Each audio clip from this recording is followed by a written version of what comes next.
some folks in town. Great. Thank you, David. So I hope you all can still hear me. So, Yes. okay. So about a month ago, I received a phone call from a Farragut resident, and it was triggered from the letters that were sent out that David mentioned. And it was about the cease and desist of the short-term rental that this resident was running in his home. It wasn't his entire home that he was renting out. It was just a room, basically. And he called me to let me know that he was obviously unaware that the short-term rentals had been prohibited, and that he had been running this short-term rental out of his house since late 2017. So he basically was calling me to see if there was some kind of remedy. And so I initially thought that because he had been running the rental, according to what he says, now keep in mind, I don't have any of his source documents, this is just going by what a resident's told me. But because the short-term rental had been operating for a couple of years prior to our June 2019 vote, and subsequent to the vote as well. So it's been running really all the way up until the point where he got the letter about 6 weeks ago. So I thought, again, it might be able to be grandfathered. The issue is, though, that he did not have a Farragut business privilege license.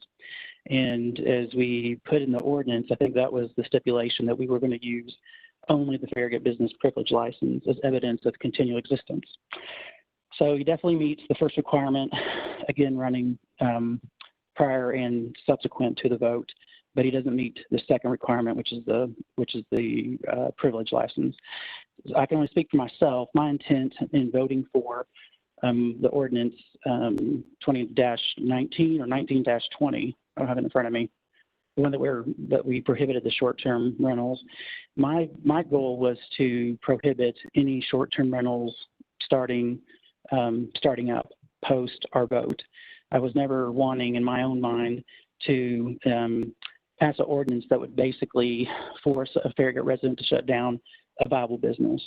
And so I was going to request of my fellow board members, maybe just get your ideas on perhaps being a little bit more broad in what we use as a source document or evidence for proving that the business was in existence prior to the ordinance vote. And in talking with David and Trevor this week, we kicked around the idea of looking at those godforsaken Tennessee SLS 450 sales tax returns that most businesses have that are collecting sales tax have to complete monthly. And I was wondering if we could use those sales tax or some kind of evidence, maybe a receipt or something from the state, to show that, in fact, this resident was, in fact, selling or collecting sales tax. He just didn't realize it had to go to Farragut. A portion of it had to go to Farragut through the license and the business license for Farragut. And again, my request is to be more broad because of the fact that our vote is basically, from what I can tell from what this resident's saying, is we're forcing him to shut down a viable business that was in existence. And I think our definition of legal business can be justified by using some kind of tax return for sales tax purposes for the state of Tennessee. But I wanted to run that by my peers to see what you all thought.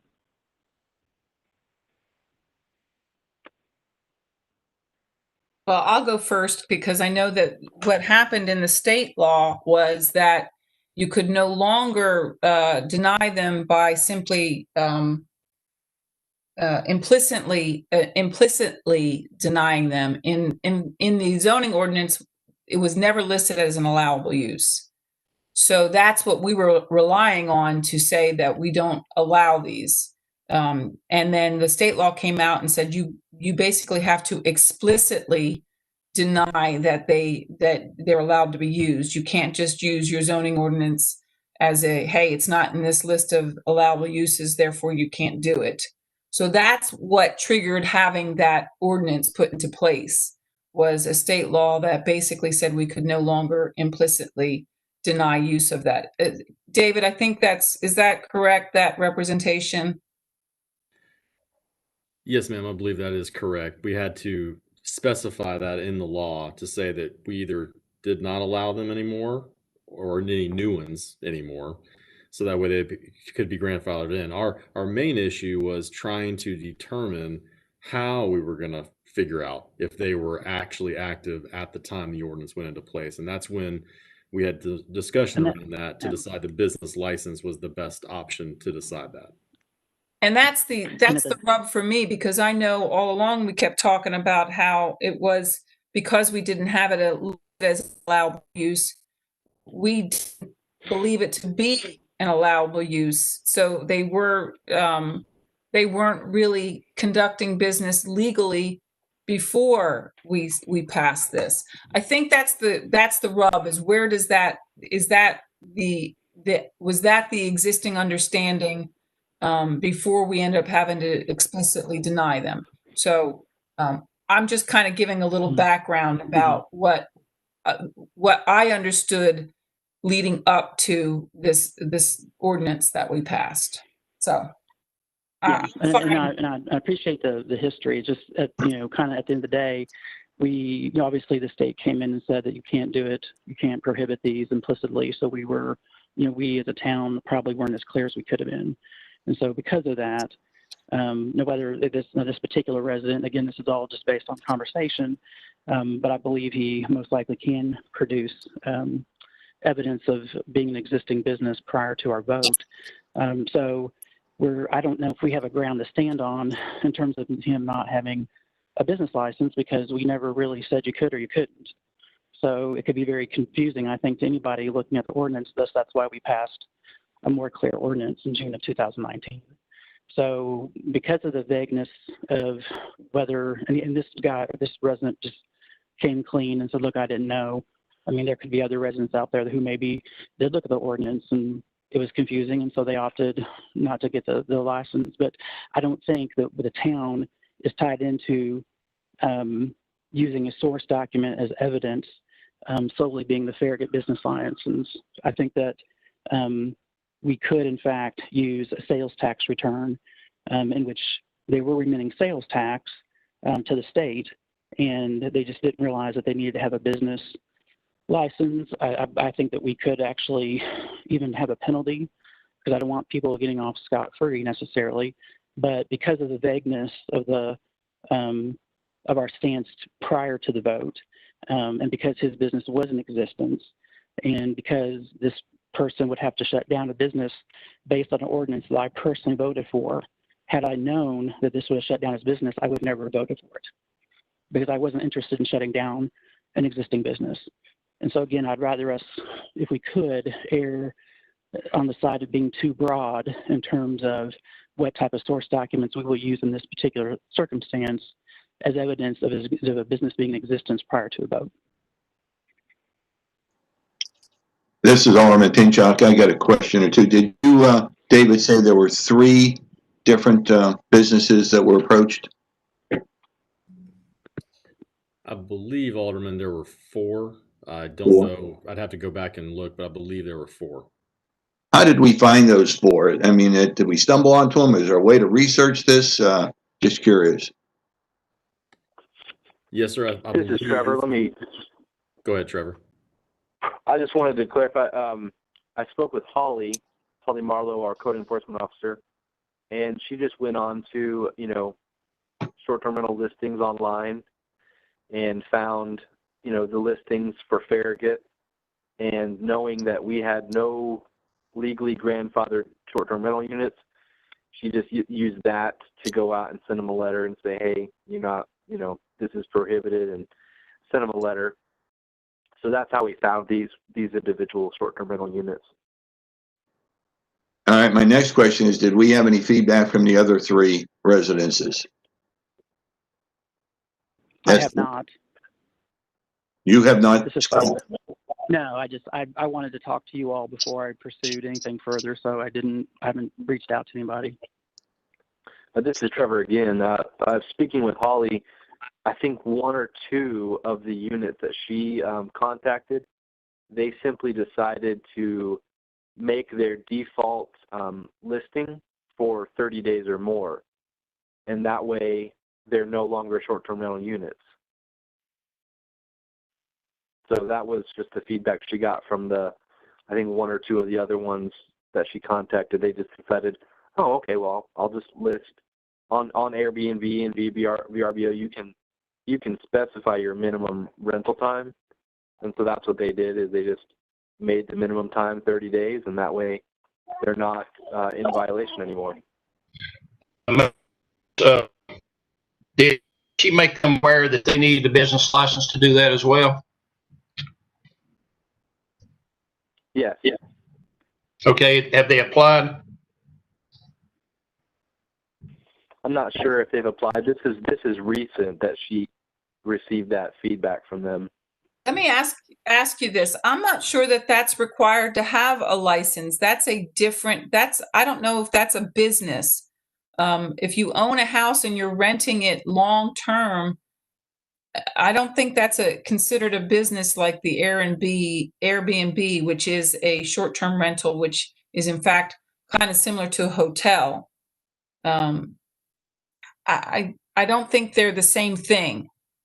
So basically what you're saying, if we own a house that we're renting out full time, full year, we're supposed to have a business license. Is that the fact, David?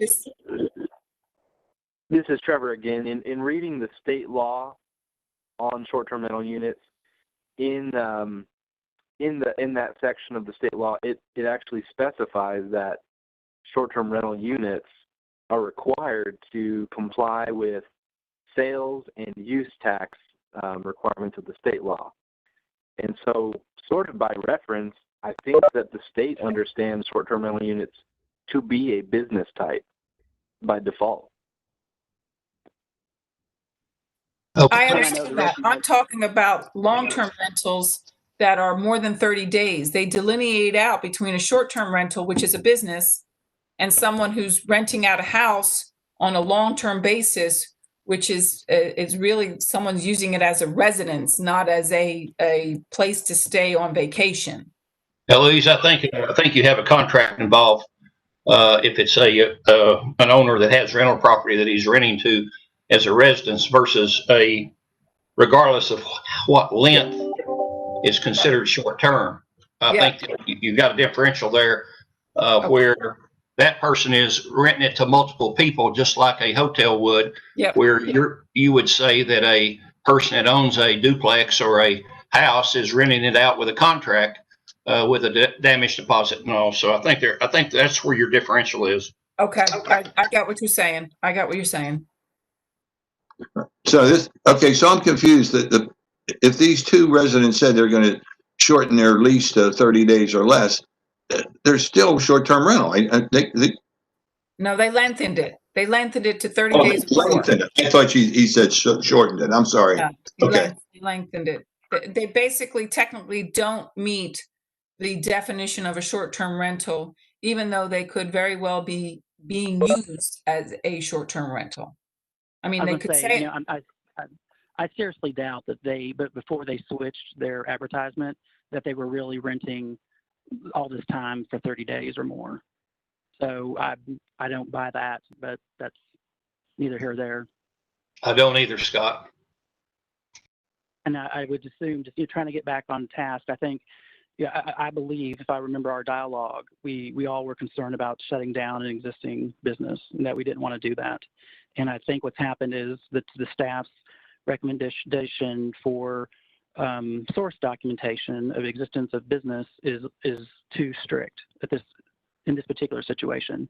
And I would like for us to broaden it and just say either you have a Farragut business license and you've been in existence prior to and subsequent to the vote, or you've been in existence prior to and subsequent to the vote.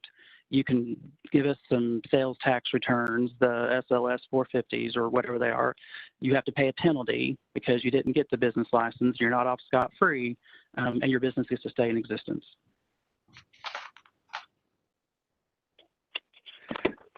This is Trevor again. Just to provide clarification, the state law does specify the requirements for proving that you were using your facility as a short-term rental unit. That's described in the state law.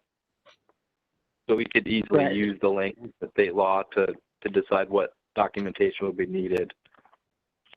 That would be helpful because I know, and again, I'm only going by what this guy told me. So apparently Airbnb has this service of collecting sales tax on the landlord's behalf and remitting it, or I guess the property owner's behalf. I don't have a lot of details. I'm happy to work with this resident if you all would like, and find out what kind of source documents he could provide, and that way we could talk about it again and get some clarity if y'all would like that.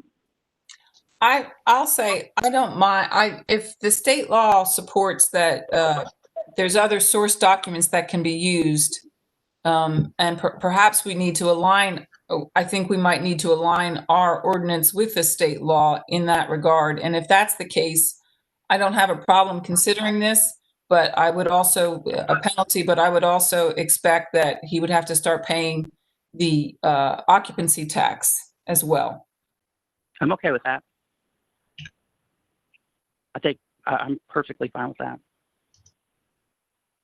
So I would like clarity that, Trevor, what you said was that the state law allows for some other, because we had to line our ordinance with the state law requiring us to outright deny it instead of using the implicit not listed as a allowable use in our zoning ordinance.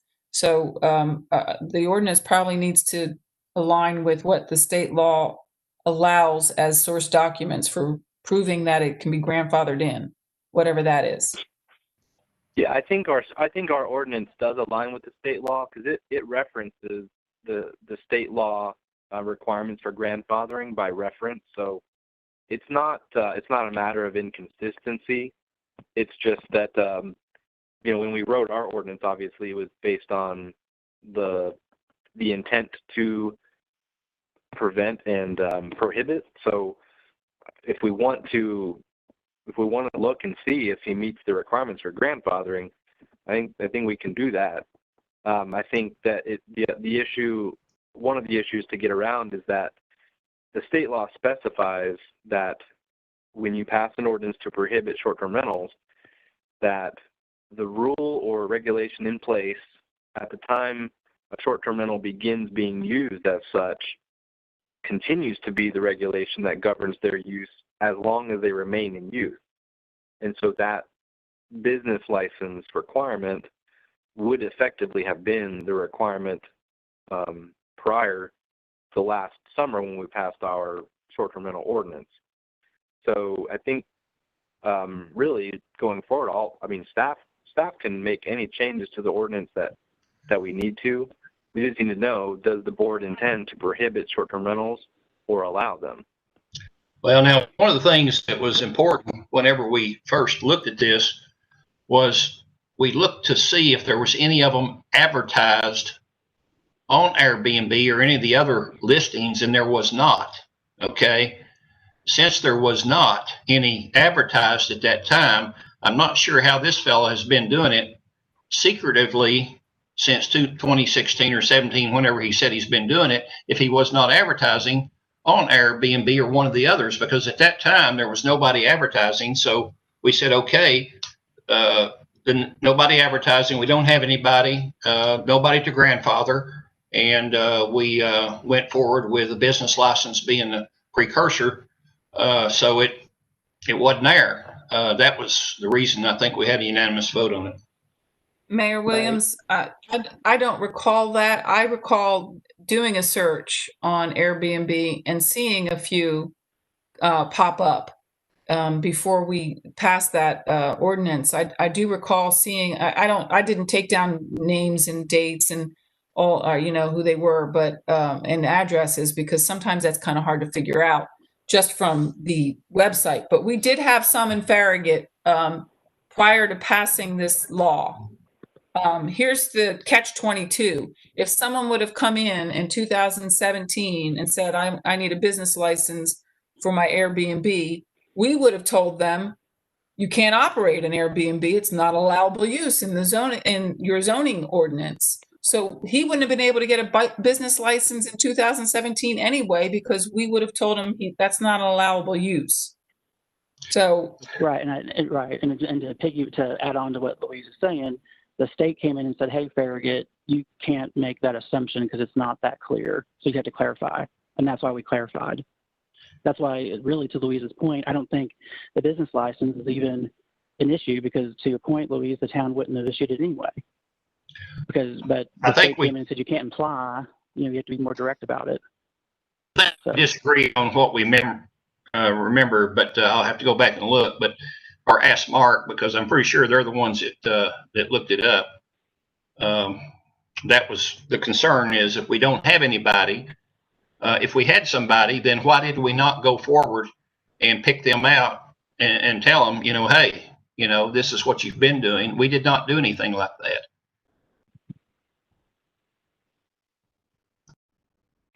So would the board be okay if I just worked with this resident to come up with some source documents and run them by staff, and then we could report back and say, hey, this is what, because there's a lot of what ifs right now, because it's just based on a conversation with the resident. I think we need some clarity. I do think we need some clarity. Okay. Yeah, let's go with it, because we need to get on with the beer board here. Okay. All right. Thank you.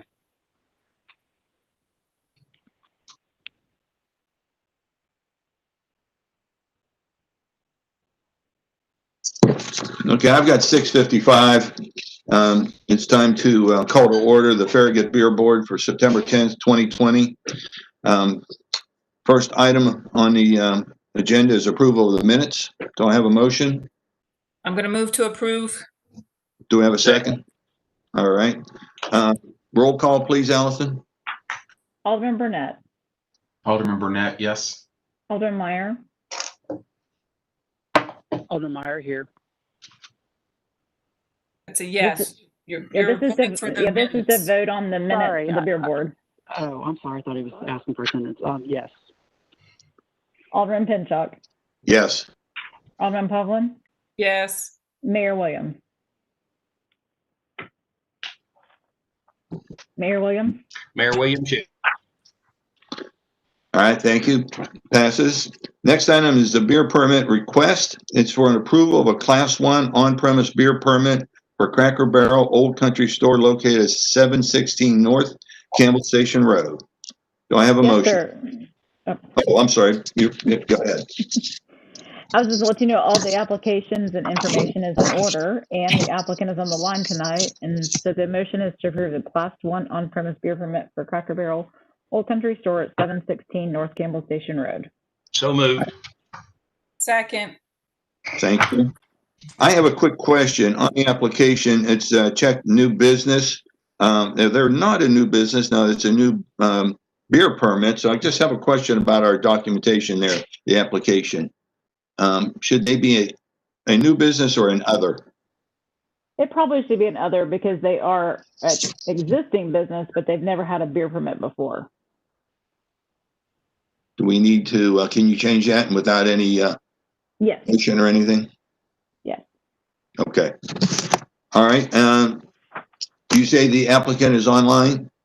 Yes, sir. All right. I'd like to hear from that person. Yes.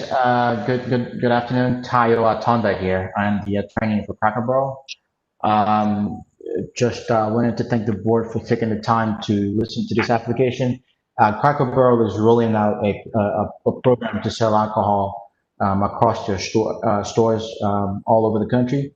And Tennessee is the second market where they're testing this out. And so they've already rolled it out in Middle Tennessee, and they're now expanding across the state.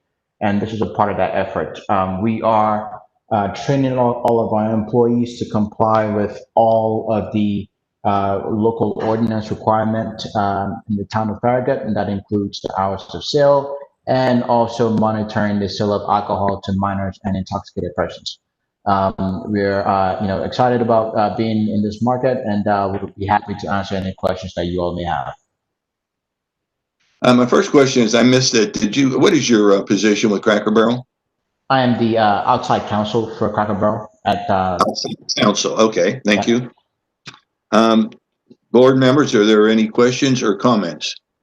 Yeah, we need a full name and address, please. Yeah, my name is Tayo, T-A-Y-O. Last name is Atonda, A-T-A-N-D-A. Address is 511 Union Street, Suite 2700, Nashville, Tennessee, 37219. Thank you, sir. Whenever it comes time to pick up your permit at the town hall, there will be a packet for the manager of the store to be used in the training. Would you make that person aware of that, please? Yes, sir. We're very strict in making sure that no people that are underage are served any alcohol. So we expect everybody to be trained properly, and I think this package will help in that manner. So thank you. Thank you. Any other questions from the board or comments? None. Okay. All right. If none, Allison, roll call vote, please. Alderman Meyer, Alderman Meyer, yes. Alderman Pinchuk, Alderman Pinchuk, yes. Alderman Pavlin, Alderman Pavlin, yes. Alderman Burnett, Alderman Burnett, yes. Mayor Williams. Mayor Williams, yes. All right. Congratulations. Motion passes, and you now have a permit. So good luck, and we hope it's a successful part of the business for you. Thank you very much for your time. Really appreciate it. And Allison, I'll be in touch. All right. Thank you. If there's no other business for the beer board, we're now adjourned. Okay, the time is approximately 1. And the 10th, 2020 Board Mayor and Alderman meeting will now come to order.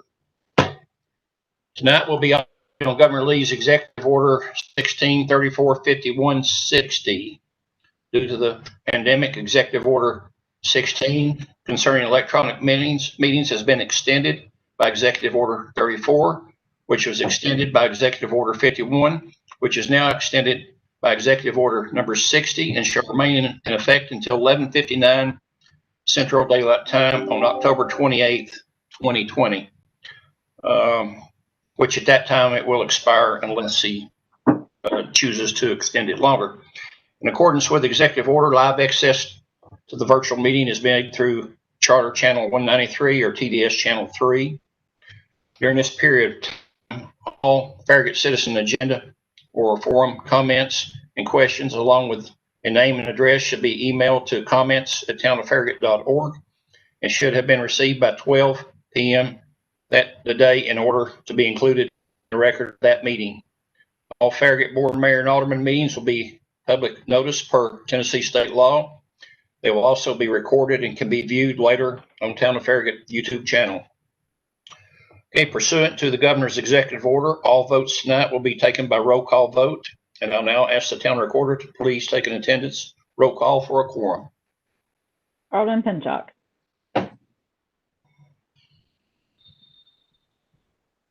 Alderman Pinchuk, Alderman Pinchuk here. Sorry. Alderman Pavlin, Alderman Pavlin here. Alderman Burnett, Alderman Burnett here. Alderman Meyer, Alderman Meyer here. Mayor Williams. Mayor Williams here, and we should have some media, possibly someone from the shopper and the press. We do. We have Gabby with us and Michelle with us tonight. Okay, and none. Okay. Next will be approval of agenda. Is there amendments to the agenda?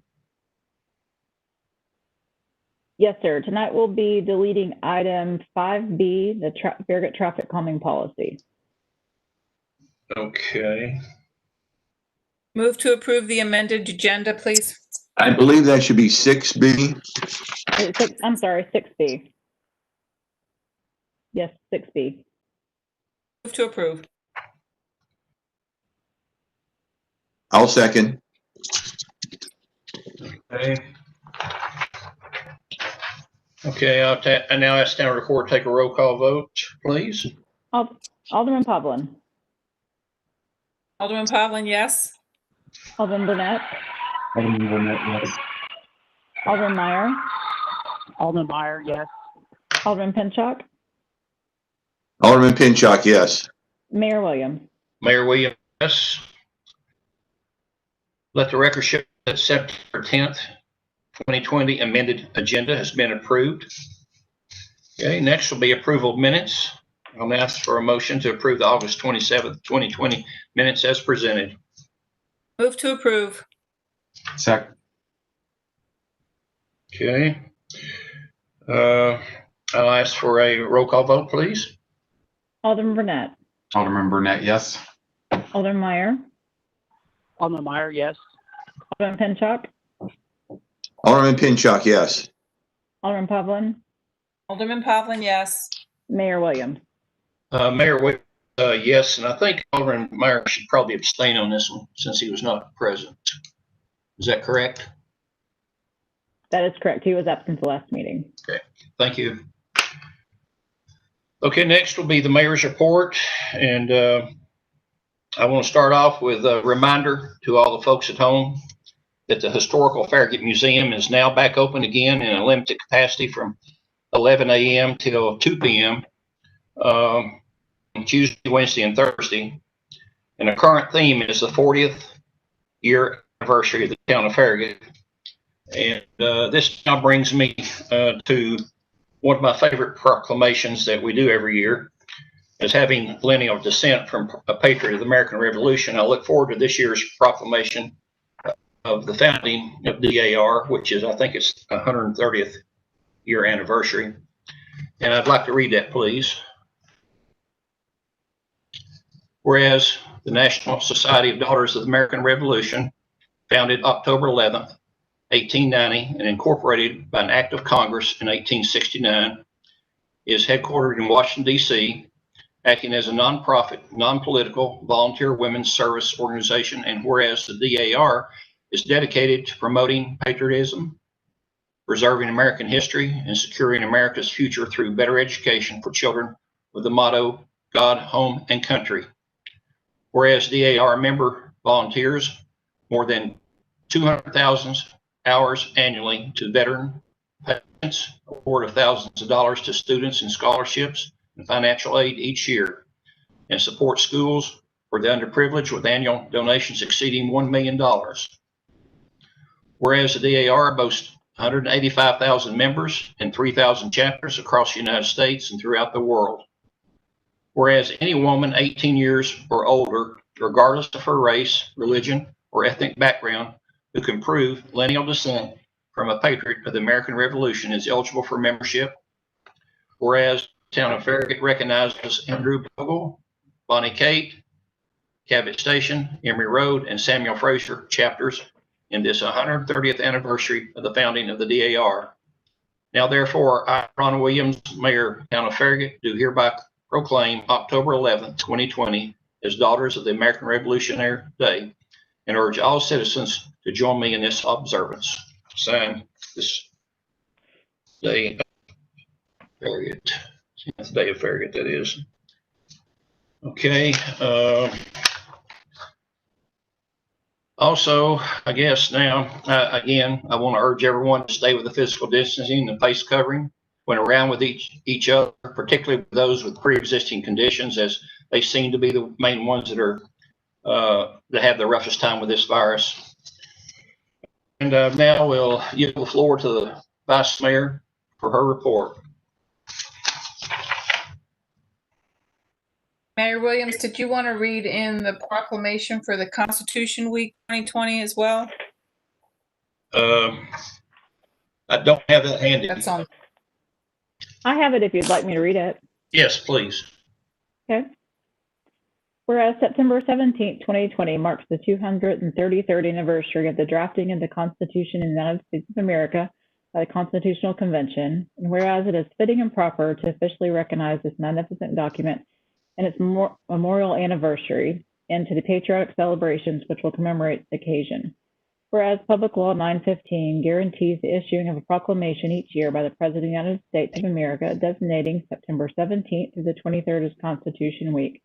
Now, therefore, Ron Williams, Mayor of the town of Farragut, does hereby proclaim September 17th to the 23rd, 2020 to be Constitution Week in the town of Farragut, and ask its citizens to reaffirm the ideals of the Founding Fathers the Constitution had in 1787 by protecting the freedoms guaranteed to us through the guardian of our liberties, remembering that lost rights may never be regained. Signed this 10th day of September 2020. Okay. Thank you. I did not have that handy. I did have the other one, but not that one. I'm sorry. else? Yes, I just wanted to give you guys a brief stormwater update. We stormwater committee met today, and Lori Stahl gave her update. Wanted to give you an update on the survey of our community pipes. Fox Run is done. I think it's CEC that's doing that survey. They finished Fox Run.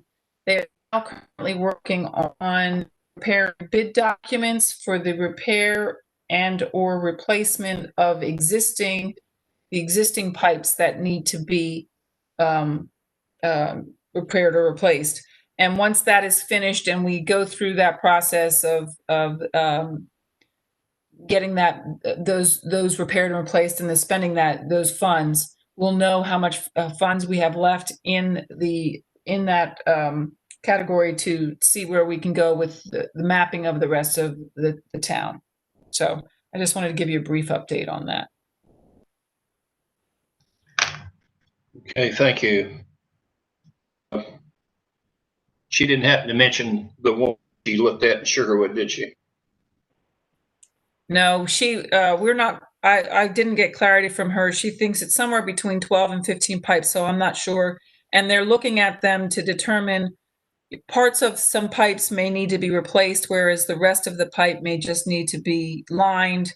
Daryl obviously is concerned with making sure that what they utilize has some structural integrity to it. So it looks like they're going to do each pipe separately so they can be bid out separately, so that if someone is bidding on it and they have a better way of dealing with the issue, that there's an opportunity to explore that separately on each one. Did I get that right, David?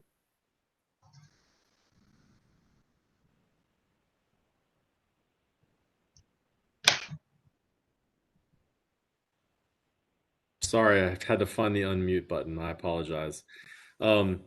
Yes, what I want you to think about the stormwater bidding being a lot like when we repave a road or do our repaving project. If they get into something that is a little more complex than what we anticipate, then there'll be some unit prices in there to repair things. They're going to assume the best method to fix a pipe. There's different methods to be able to do that.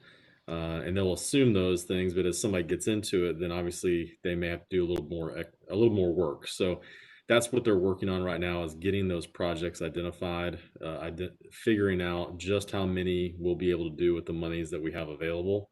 And then hopefully we can get that bid out and then get that back to the board in the next couple of months for your consideration. Thank you.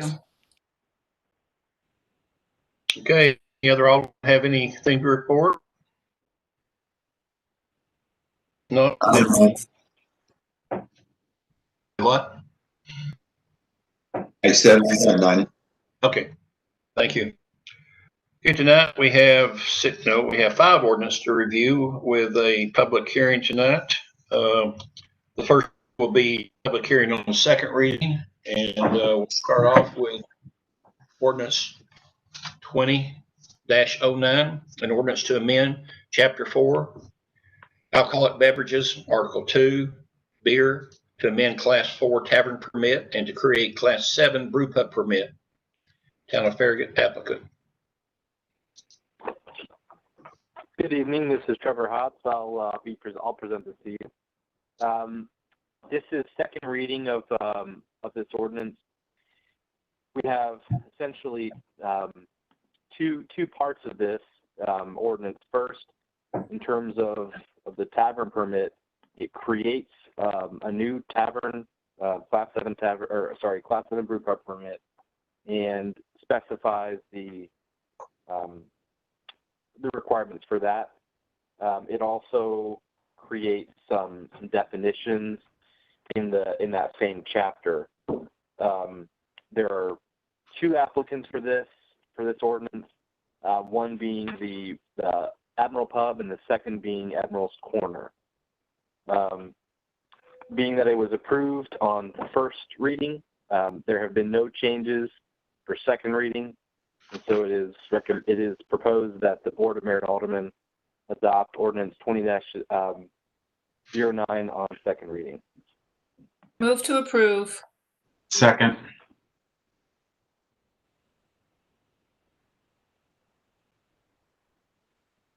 I guess now I'll see if there's any citizen comments from town recorder. No, sir. None? Okay. No, sir. Do we have any other discussion based on any, oh, there's no changes, so do we have any more discussion? If none, then we will move on to a roll call vote, please. Alderman Meyer. Alderman Meyer, yes. Alderman Pinchuk. Alderman Pinchuk, yes. Alderman Pavlin. Alderman Pavlin, yes. Alderman Burnett. Alderman Burnett, yes. Mayor Williams. Mayor Williams, yes. Let the record show that ordinance 20-09 has been approved on the second reading.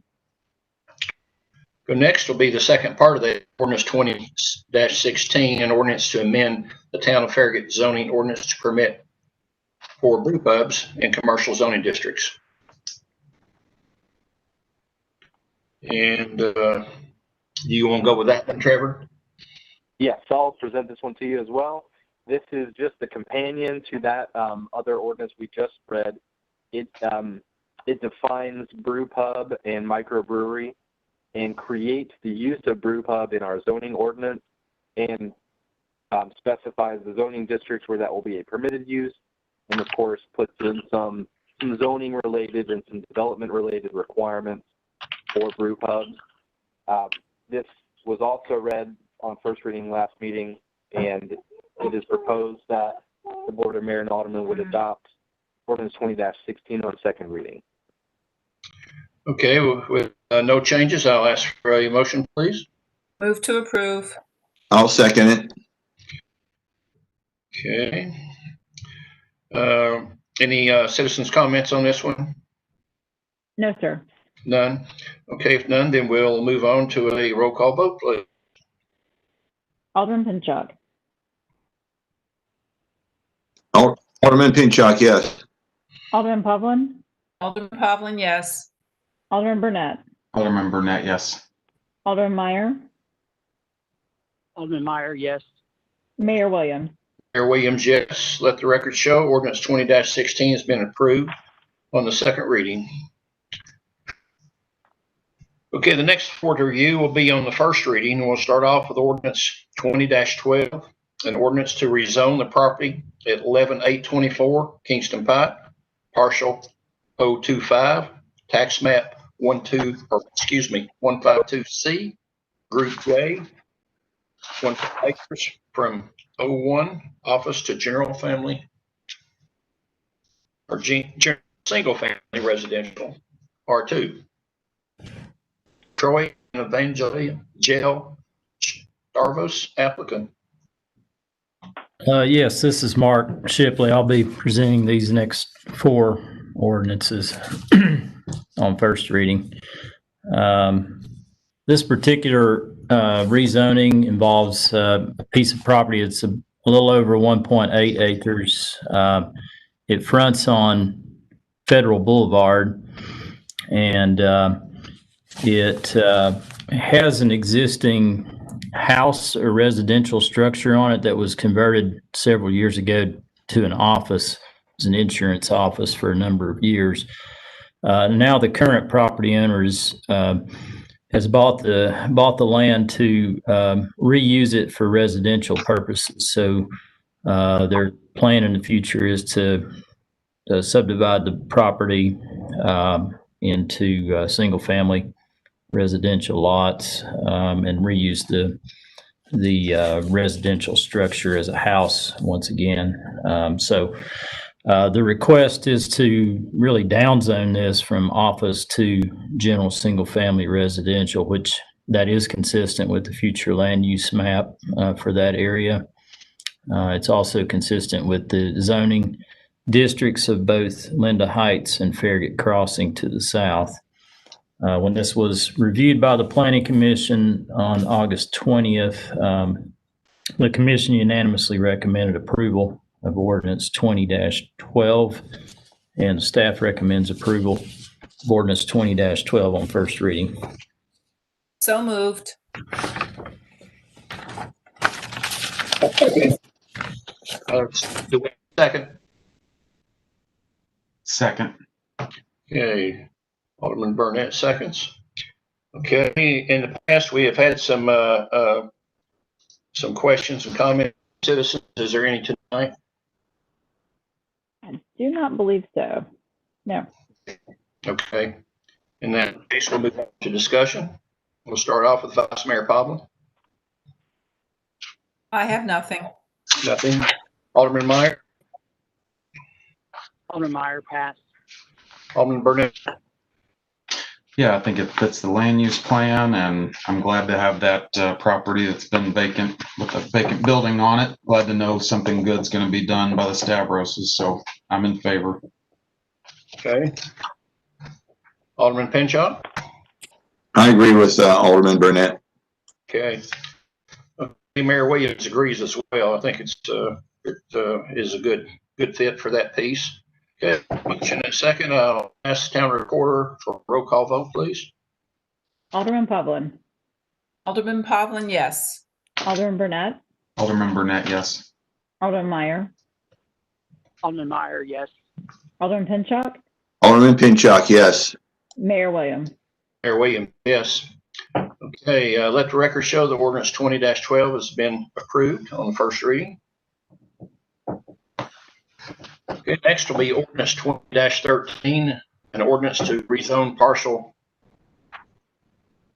021.03 and portion of partial 021.01. That'd be on tax map 153. We're from rural R1 residential to R2 general single family residential. 7.35 acres. Rackley Engineering applicant.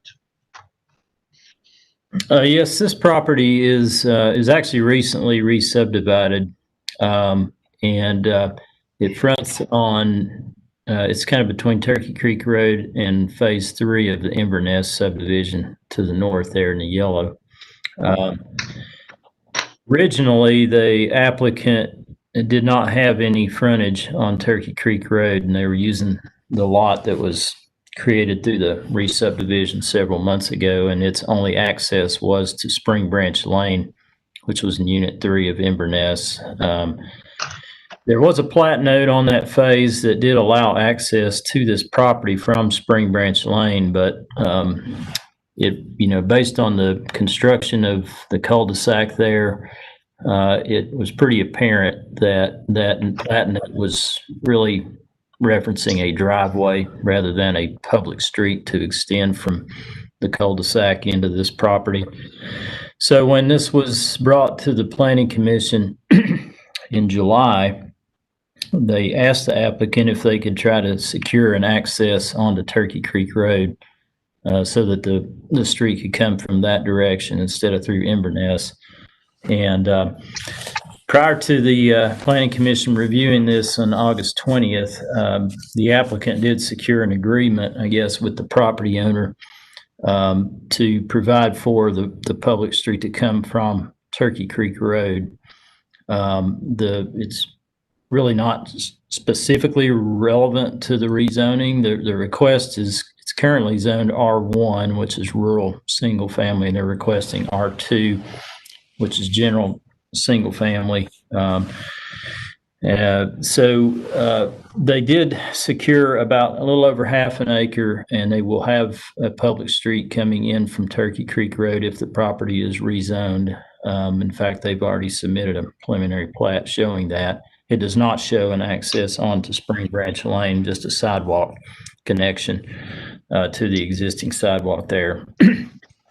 With that modification, I think the Planning Commission was comfortable with the rezoning itself because the requested zoning district is what Inverness is predominantly zoned, R2. So at their meeting on August 20th, the Planning Commission did unanimously recommend approval of Ordinance 20-13, and the staff recommends approval as well.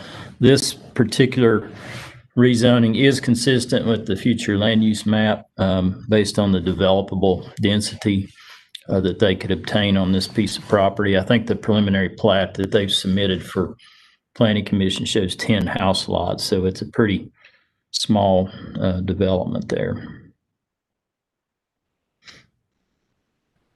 I'm going to move to approve. This Alderman Pinchuk, I second. Okay.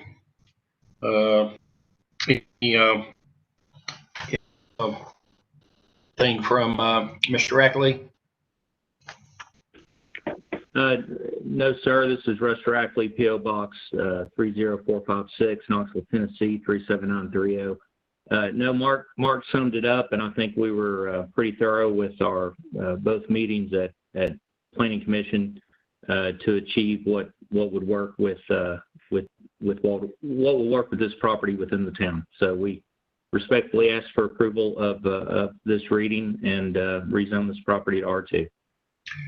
Okay, thank you, Russ. Okay, with that, I think we probably need a motion.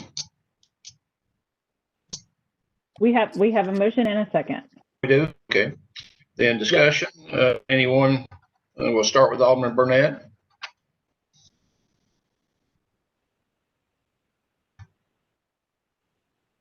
Alderman Burnett, you're on mute. I love it.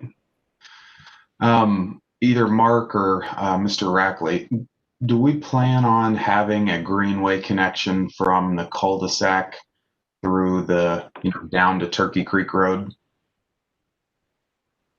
This is Mr. Rackley. No, just the sidewalk connection to the sidewalk that is along Turkey Creek Road, and a sidewalk connection from the end of our development to the sidewalk on Spring Branch, which is about 50 feet from the Greenway Trail connection that leaves Spring Branch and goes up to the Greenway Trail that comes over the hill. Okay, gotcha. Sidewalk will be great. I got to think there's a lot of residents that'll enjoy walking on that sidewalk right there to Turkey Creek. So, okay, Alderman Pinchuk. I think it's great. I'll miss the goats.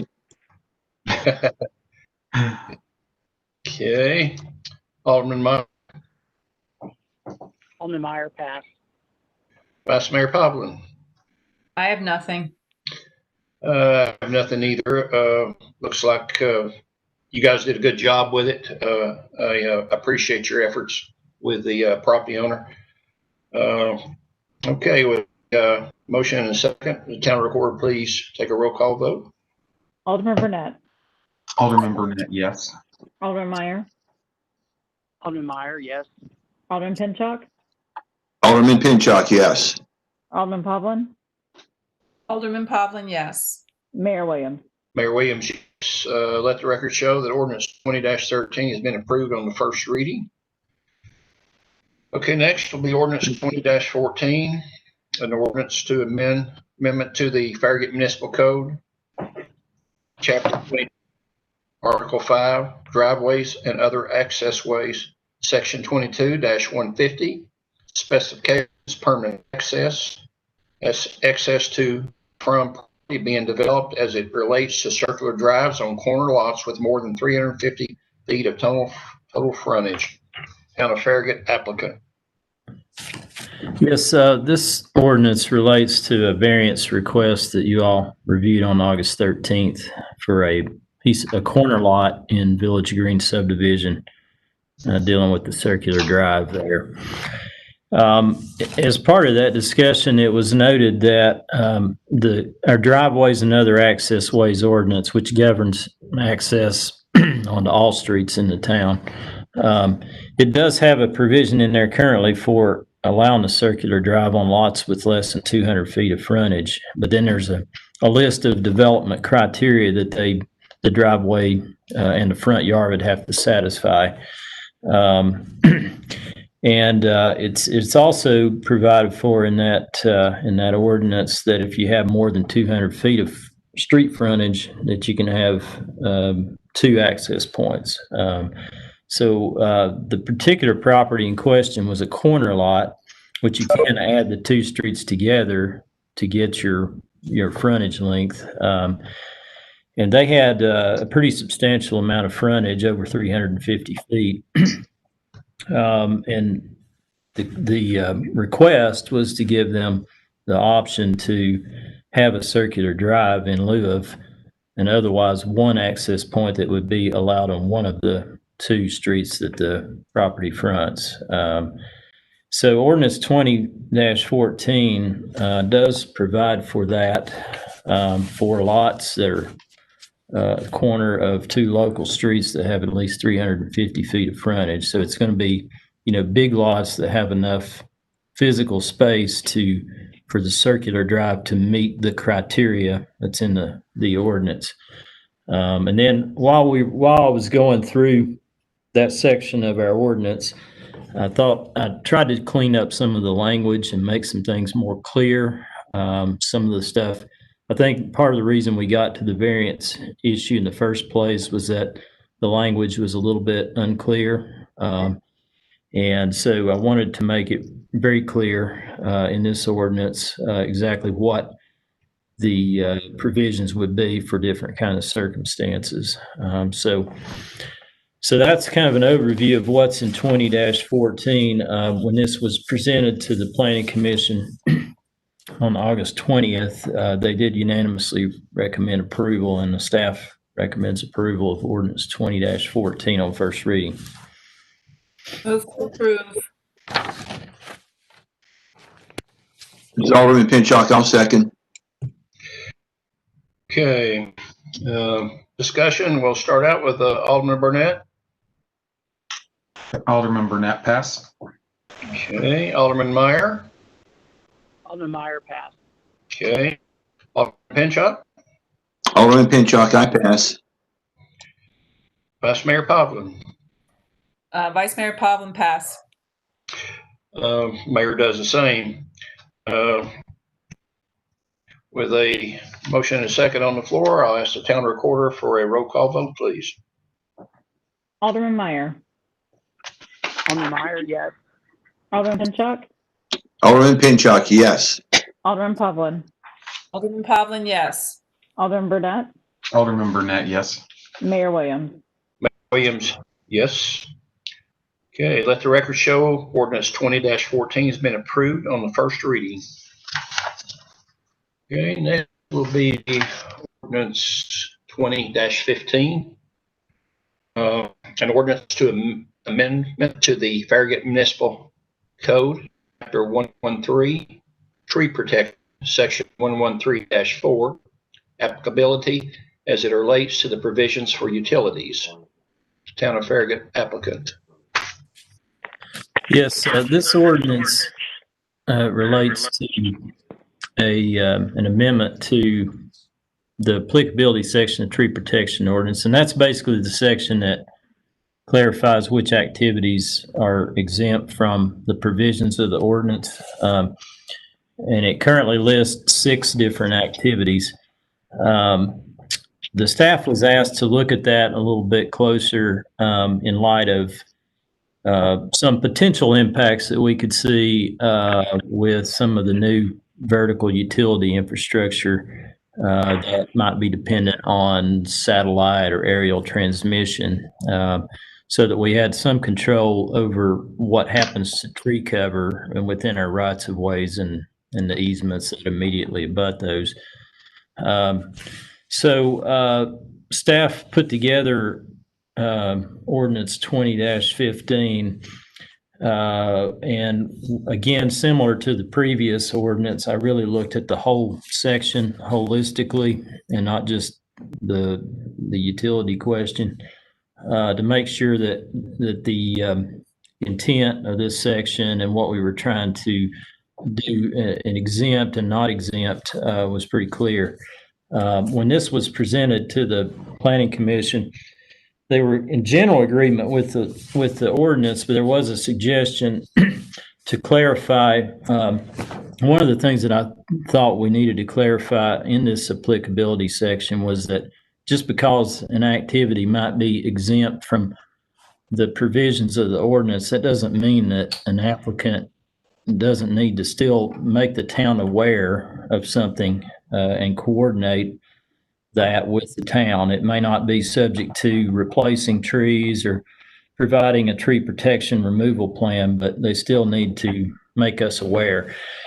So there were some activities that some of the commissioners were concerned about the applicant having to notify the town. That was dealing with the construction of single and two-family homes and tree cover that's on individual lots of residents. So in the ordinance, I basically broke that down into two different sections. The first section is talking about those activities that would be exempt from the ordinance, but they still would have to coordinate with the town. And we added the word shall coordinate with the town for with work dealing with underground and overhead utilities, the construction of public streets and sidewalks and walking trails, taking down hazardous trees and invasive plant material, and then tree farming, which is basically logging and regeneration, which is not very common. We have had that actually recently on a piece of property. And that way, you know, what somebody may consider a hazardous tree or invasive material, at least the staff can take a look at it and just make sure that, you know, it is in fact what they say, and they would still be exempt, but, you know, we at least would be notified of that. And then for those activities like single family and two family home construction, or what an individual does on their lot of residence, they would not need to coordinate with the town. So, you know, it would just be completely exempt with no coordination being required. So with that, the staff recommends approval of ordinance 20-15 on first reading. Move to approve. Alderman Pinchuk, I'll second. Okay.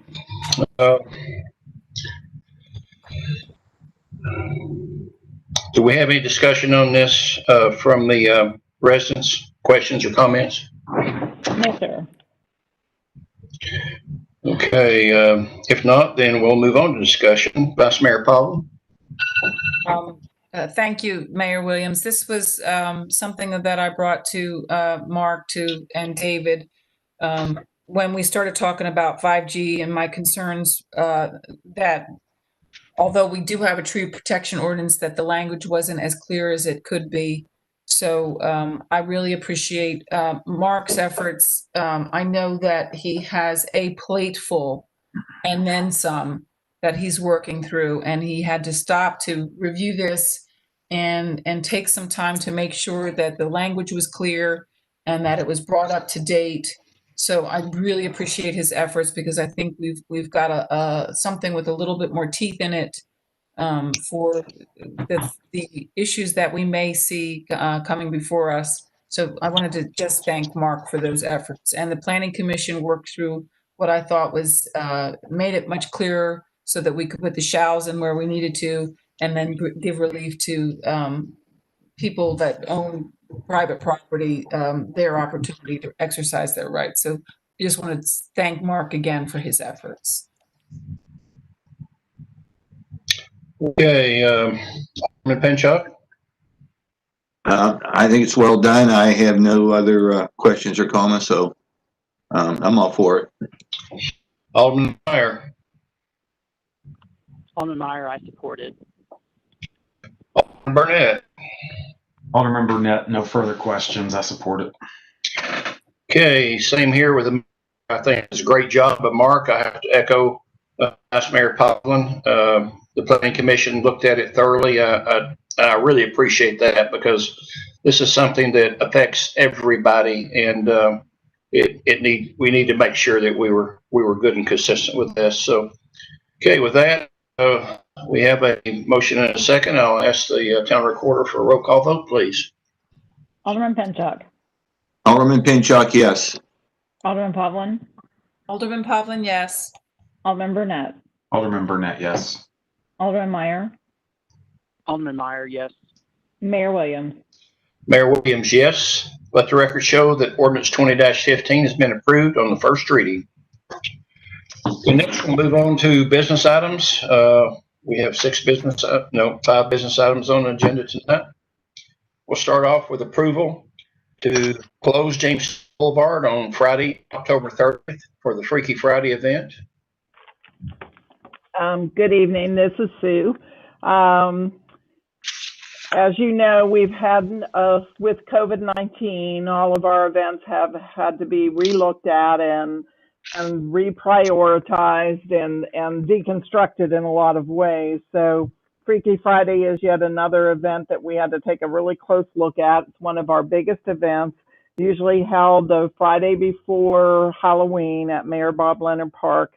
Usually has several thousand participants.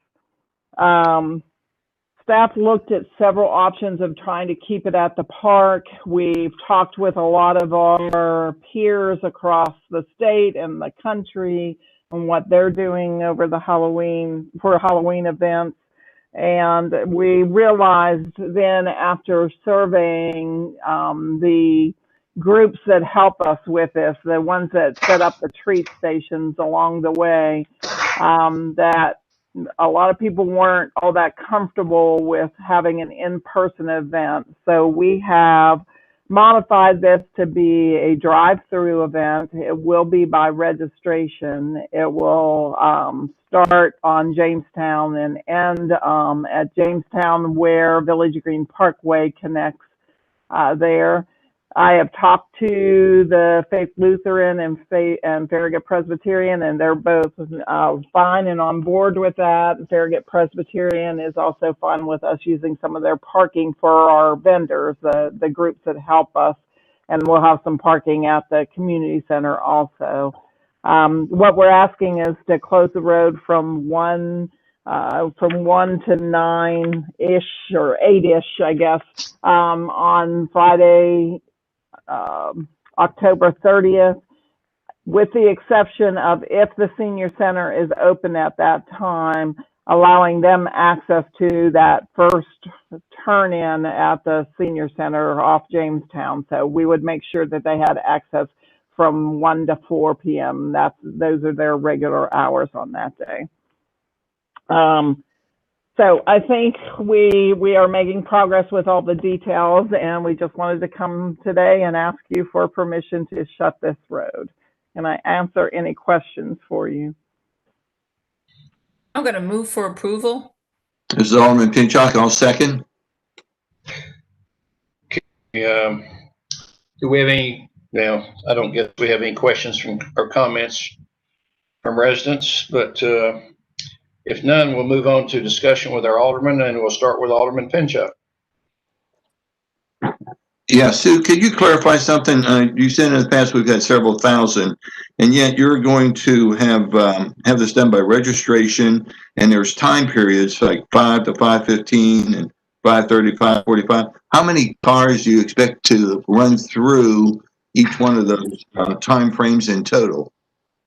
We're still working on that, trying to figure out what we can get through, but we think it'll be in the neighborhood of 50 cars in a 30-minute block. So we'll tell people they'll register for like 5 to 5:15, knowing that it'll take the next 15 minutes to get that batch through, and then 5:30 to 5:45. But I can't swear to that right now, because we're working on figuring that out. We will ask when they register to tell us how many kids that they will have in the car with them. So this is totally a drive-through. No one will be getting out of the cars. The only people out on the street will be the vendors giving away the candy or the prizes or whatever they give this year. But the kids will stay in the car. They'll either pop their trunk, or they can hang their treat basket out the window if they'd rather do that, whatever they feel comfortable doing. So we will ask them to identify how many kids will be in the car, so we will actually have a really good number this year, or before the event. which is usually not what happens. But that's how we're going to do it. So there will be less people that can come through this year than normal. I understand what we're faced with. It just seems like a small number. If we got 50 for each time slot, and there's only 4 time slots, that's maybe 200 cars. This is such a big deal. I know it's hard to come up with a solution. I appreciate all the effort and work you put into coming up with this plan. It's going to be a much smaller crowd than what we're used to, and that kind of saddens me. But I know we got to do something, and appreciate what you've come up with. Yeah, I mean, I agree. It's not my favorite. We looked at extending it, but 2 hours is what our vendors are comfortable with, and you extend it much more than that, and they have problems with that. So this is what sort of like the fishing rodeo. We had to cap that. It worked very well with the registration, so it'll be a first come first serve situation as far as registration. Okay, how about Alderman Meyer? So I have to say that Freaky Friday is one of my favorite events here in town of Farragut. And Sue, just listening to you talk, I just have to commend you. And this is just another example of our town staff coming up with creativity, creative solutions, innovations to serve our residents in the middle of this godforsaken pandemic. And so thank you, Sue, for your hard work. I'm excited we're going to have it because it's one of my favorite, like I said. So I'm all about it. Well, thank you. And I hope this is all a deviation just for 1 year. And we can get back to normal. Yes, ma'am. Absolutely. Alderman Burnett?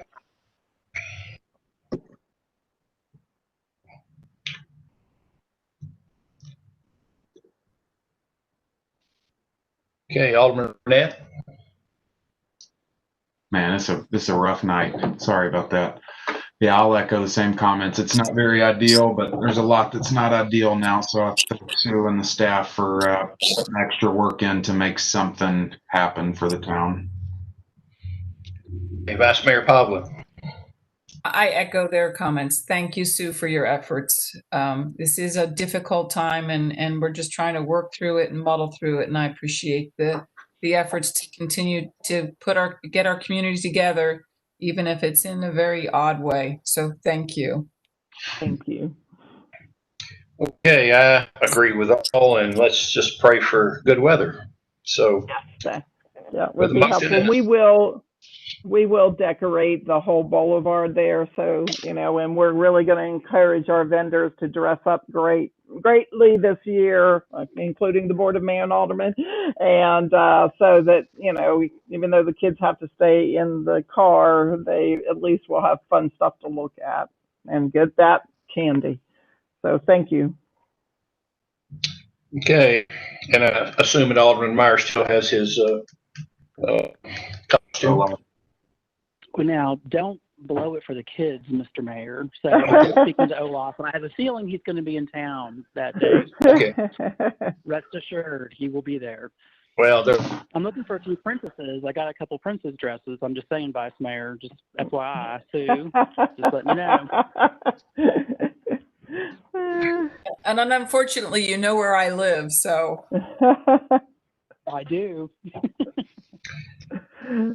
Okay, with the motion that's been seconded, I'll ask the town recorder for a roll call vote, please. Alderman Pavlin. Alderman Pavlin, yes. Alderman Burnett. Alderman Burnett, yes. Alderman Meyer. Alderman Meyer, yes. Alderman Pinchuk. Alderman Pinchuk, yes. Mayor Williams. Mayor Williams, yes. Let the record show that the request has been approved unanimously for Freaky Friday. Okay, and we've pulled the traffic calming. Let's hope that is back on soon. It does need to be addressed. Next will be approval of appointments to the Education Relations Committee, and we'll let Vice Mayor Pavlin start off with that. Thank you, Mayor Williams. I know that I have before you 4 individuals that have responded and are willing to serve on the Education Relations Committee. Each one for Amanda Kincaid to represent Farragut Primary, Wendy Stiles to represent Farragut Intermediate School, Beth Duncan to represent the Farragut Middle School, and Mary Nussbaum to represent the Farragut High School. I have continued to try to reach out to the other 3 schools. But I have not received any response from them. I will continue to work on that, but I just wanted to get these 4 approved because I was kind of holding off, and we need to get started meeting. I know that Wendy and Mandy have a lot of good ideas that they'd like to share, and so we need to get started on that, and then I'll continue to work, and when I get those names, I'll bring them to you as well. So with that, I'm hoping that you'll approve it. Okay. Are you making it a motion then? I'm happy to make the motion. Alderman Pinchuk, I'll second. Okay. Any discussion from the board? And we'll start out with Alderman Meyer. I reviewed the candidates' applications and their resumes, and they all look fantastic. My only comment would be I don't think any of them took the Intro to Farragut class, and I know that that's not necessarily a requirement, but just want to put a plug in there that it's a really, really, really good class, and would like to see more of our committee members participate in that class if they have the time. But other than that, they're all fantastic, so I support all of them. Alderman Pinchot. I agree. They look like great candidates. Otherwise, I'm all for it. Alderman Burnett. They look like great candidates. I'm all for it as well. And we've already heard from Vice Mayor Povlin, and I agree with all of you. It's a big effort on her part to get representatives on our 4 schools on board, and let's hope we can get the rest of them. And I think that this type of input that we will have ahead of time from the schools will help in support. That in the past, we've just heard what happened afterwards, and that's really not good for everybody in town to know. It's really good for them to know so that the ones that want to participate can, and that goes for the board and other committee members. So anyway, with a motion and a second to approve, I'll need a roll call vote from town recorder, please. Alderman Burnett. Alderman Burnett, yes. Alderman Meyer. Alderman Meyer, yes. Alderman Pinchot. Alderman Pinchot, yes. Alderman Povlin. Alderman Povlin, yes. Mayor Williams. Mayor Williams, yes. Let the record show that the appointments to the Education Committee has been approved by a unanimous as requested. Okay, next will be approval of the 2020 Parade of Homes directional signage. Yes, sir. The Parade of Homes has submitted a special events application to request permission to place directional signs in the Farragut right-of-ways. And this year, there are 2 homes that are within the town. The homes were located in Brookmere subdivision. The signs will be erected on Thursday afternoons, Fridays, Saturdays, and Sundays, beginning October 2nd through the 18th. Motion is staff recommends approval of the proposed placement of the directional signs within the town of Farragut's right-of-way for the 2020 Parade of Homes. Okay, I'll start off with a discussion on this. Can we get a motion? Okay. I'll move for approval. I'll second. Okay. Again, I'll start off with a discussion. Will this be on what, Kingston, Pike, and Virtue? Yes, sir. That's where the signs will be? Yes. Okay. Then that's all I have. So Alderman Meyer. Alderman Meyer, pass. Alderman Pinchot. Alderman Pinchot, pass. Alderman Burnett. Is there also a home in Farragut View? No, I emailed them about that, and he said there's just 2. They're both in Brookmere. Okay. I don't know if one has dropped out or what, but he said there's just 2 of them in Brookmere. Okay. No questions here. Okay, Vice Mayor Hovland. Alderman Burnett asked my question, so I've got nothing. Okay. Well, I have nothing as well. I'm just glad to see that the lots are selling and the homes are being built in this subdivision. It looks like a very nice one to come. So with a motion to approve in a second, I'll ask the town recorder for a roll call vote, please. Alderman Burnett, Alderman Burnett, yes. Alderman Meyer, Alderman Meyer, yes. Alderman Pinchuk, Alderman Pinchuk, yes. Alderman Pavlin, Alderman Pavlin, yes. Mayor Williams. Mayor Williams, yes. Let the record show that the 2020 Parade of Homes signage has been approved as requested. Okay, next will be, that concludes our business items. Next will be the town attorney's report, and he is not here online, so it will be the administrator's report next. Mayor, I have nothing to report tonight. I'm happy to answer any questions if the board has any. Okay. Okay, if anyone has any questions for David, please speak up. None, then pursuant to the governor's current executive order, we ask that all Farragut citizens' comments be emailed to comments@farragut.org, which must, along with their names and address, be received by 12 p.m. the day of their meeting to be included in the record for that night's meeting. They must also abide by the public forum protocol to be read into the record. I'll now ask the town recorder to please read in all eligible comments or questions, and that would be with a 5-minute limit on each subject, please. All right, our first one is Libby Vick. She says, I've lived in Farragut area off of Smith Road. I just heard about the building of low-income apartment/housing. Myself and several of my neighbors do not agree with the building of these apartments. I vote no on this horrible idea. You're a representative for the people of Farragut, and we want you to vote this down. I'm sure many other areas are available and would be welcome, but not in Farragut. That's Libby Vick at 12123 North Fox Den.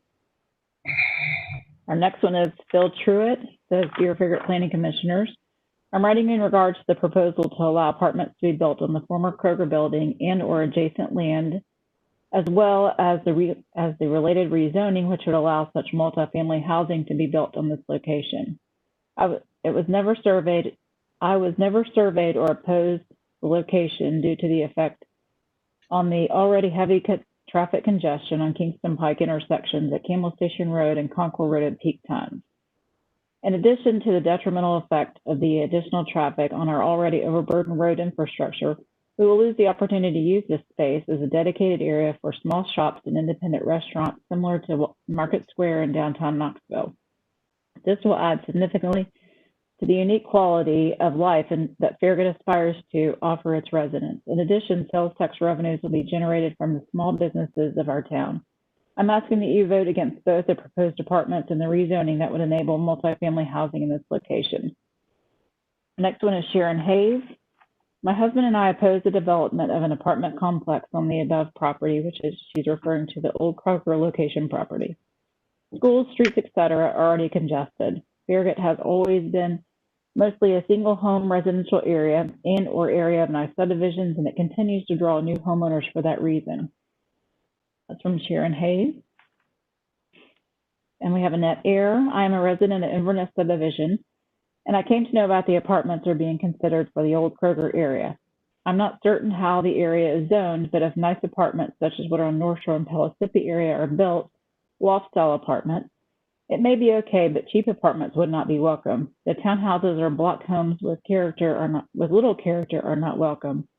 We want character to be added to this district. It has a potential to be a town center of Farragut, so something with style and flair will be welcome. Warmest regards, Annette Ayer.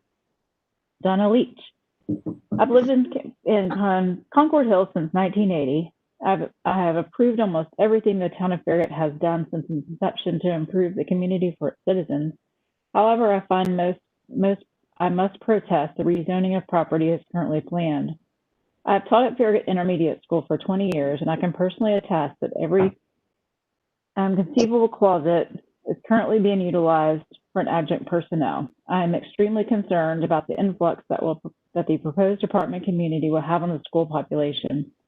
I'm also concerned that the additional traffic would be funneled onto Concord Road.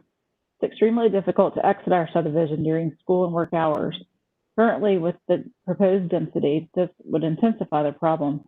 Please do not allow 3 to 4 story buildings in this area. Thank you for listening for the input from your citizens. Patrick Lee. I'm writing to voice my opposition and the recommendation to approve changes which would allow the proposed 4-story apartment buildings on the Biddle property. Much has changed since this project was last discussed in any depth with the community, and fear it would be wise to update the surveys which they arrived at the original product to fairly assess the viability of additional retail and its effect on existing businesses, as well as overwhelming amount of existing available real estate a stone's throw from the project. Furthermore, the stormwater study should be reviewed due to the overwhelming amount of blacktop and buildings being added, thereby reducing the ability of the ground to absorb the water and adding to the already prone to flooding creek system. The impact on the roadways and schools, which has been downplayed by many, seems to be woefully underestimating the increased loads on both, and the accompanying inconvenience and safety issues should be studied in greater detail according to 2020 data. I'm not against a rental presence on this property, but it must be reasonable, not 60 feet tall, and blend with the existing community and not create a nuisance to those who move to this town for a quiet and safe atmosphere. Kindest regards, Patrick Lee. Charles Benton. I'm writing to express my support for the redevelopment of the old Kroger site into a mixed-use development of retail and multifamily uses. From a housing perspective, Farragut is a one-dimensional community. It offers many options for single-family home ownership in various price ranges. However, it lacks diversity of housing options for those residents from whom single-family home ownership is either not desired or not feasible. A Class A apartment community of the type plan would benefit the community by providing housing options outside of single-family home ownership. This would be beneficial to numerous demographics, including the following: young professionals, young couples who may not yet be able to afford a single home ownership, older couples who may no longer want or be able to maintain a home, transitional renters, for example, just divorced, just moved to town, downsizing boomers. Currently, there are very few options for apartment living in Farragut, especially upscale communities of the type planned. Many residents have expressed concerns over traffic congestion. However, this location is ideal for such a development as surrounding infrastructure is already in place. Concerns also have been raised about the detrimental effects of property values. However, mixed-use projects of this type create value. They do not harm property values. Lastly, the benefits of having a walkable town center development would be a tangible asset to all the residents in Farragut. Best regards, Charles Benton. We have Patrick and Michelle Etheridge. We do not need or want these apartments. Please vote no. Mike Mitchell. Recently, Farragut Mayor Ron Williams replied in an email to a Farragut resident he would vote for the 280 apartments at the old Kroger because of a survey on the Farragut Comprehensive Land Use Plan. The mayor was asked to produce this survey and place it on the town website. I'm formally asking the town of Farragut to place this survey on the town website so everyone can see it. When an elected official makes a claim about town survey, the residents of Farragut should have a right to see it. Please produce this survey for us to see. Cordially, Mike Mitchell. Hayden Oakley. Please find attached the letter from and approved by the Concord Hills HOA Board regarding the proposed town center project. We would ask that it be read and considered in the BOMA and Planning Commission meetings during the month of September. We have serious concerns about the impact of traffic and safety with such a large, high-density project. We have one entrance and exit for 360 homes onto a highly trafficked 2-lane road that cannot be widened. Please consider this request. The letter is dated September 10th and states, Dear Farragut Board of Mayor and Aldermen and Farragut Municipal Planning Commission, this letter is to inform you that the Concord Hills HOA Board voted to formally request that this rezoning request be delayed for further review and study. Our primary concern is the safety and traffic issue that would be caused to high-density housing currently proposed. We would ask that a traffic study be done prior to any further advancement of the process and also allow the further community discussion in regards to specific proposed development, particularly direct feedback from the Concord Hills residents. We only have one entrance and exit onto an already highly trafficked 2-lane road that cannot be widened at our entrance. Please consider this request as the HOA board of the neighborhood with over 360 homes. Thank you. Our next one is Susan Hayes. I do not believe apartments at the old Kroger facility would be conducive to the neighborhood in keeping with our property values. They would be an eyesore to the neighborhood, which is primary single-family homes. It would not contribute to the tax base since they would not be homeowners and would lead to large turnover of people in the community. In addition, Farragut schools have struggled with having sufficient facilities available for the current student population and have lacked funding for books and other essential supplies for the classroom. Additionally, the traffic is already horrendous in front of the old Kroger facility and would make a bad situation even worse. I feel it would be reckless for the Planning Commission to allow these apartment buildings to be built without taking these items into consideration. Sincerely, Susan Hayes. And that concludes our comment.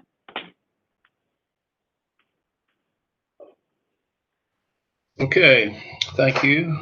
Recorder, we appreciate you those comments in for us. Okay, anything else from any of the other aldermen?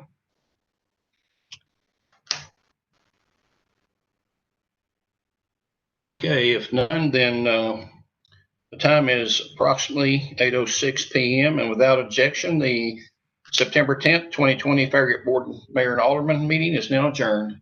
Thank you, folks.